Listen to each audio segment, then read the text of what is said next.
This presentation was made for English 9B at Pacific View Charter School. Irony in Fahrenheit 451. There are three types of irony used in literature: situational, dramatic, and verbal. Situational irony is irony involving a situation in which actions have an effect that is opposite from what is intended, so that the outcome is contrary to what is expected.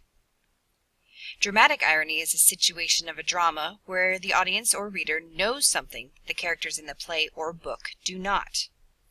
Verbal irony, also known as sarcasm, is when a person says something and means the complete opposite. When you start reading the novel Fahrenheit 451, you are introduced to the protagonist, Montag. It is made clear in the first line that he enjoys fire. He says, "It was a pleasure to burn." However, by page 6, we also understand that Montag is a fireman. This creates situational irony because firemen, as we understand, do not set fires, but put them out. Stop. Please pause the presentation and complete task number 1. Once you have finished task number 1, continue the presentation by pressing play. One example of dramatic irony can be seen in Mildred's attempt to kill herself and then her subsequent unawareness of the fact and what was done to save her the next morning. When Montag asks Mildred about the night before, she responds, "What, did we have a wild party or something? Feel like I've a hangover. God, I'm hungry. Who was here?"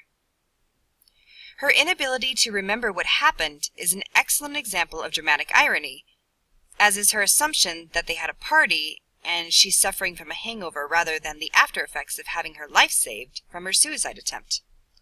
This is a situation in which the audience is aware of something that one of the characters in the book is not. Another example of dramatic irony in Fahrenheit 451 is in part 3 of the novel, where Montag is forced to burn his own house down. "Well," said Beatty, "now you did it. Old Montag wanted to fly near the sun, and now that he's burnt his damn wings, he wonders why." The dramatic irony here is shown in Beatty's knowledge of the Greek mythology story of Icarus. Let's take a look at the story of Icarus. Icarus is the son of the master craftsman Daedalus.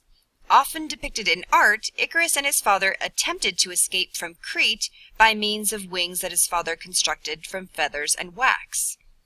Icarus's father warns him of pride, asking that he not fly too low or too high because the sea's dampness would clog and the sun's heat would melt his wings.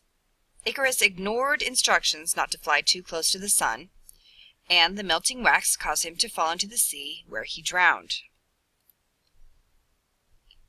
Beatty alludes to the story of Icarus because he himself had warned Montag of the dangers of books and knowledge. However, Montag ignored his warnings and ended up in great trouble. What makes this passage an example of dramatic irony is that Beatty uses a fictional story that readers are familiar with to explain to Montag why he's in trouble. Since Montag is not familiar with the story, he does not realize that Beatty is using his knowledge of books to punish Montag's desire for the knowledge in books. Stop. Please pause this presentation and complete task number 2.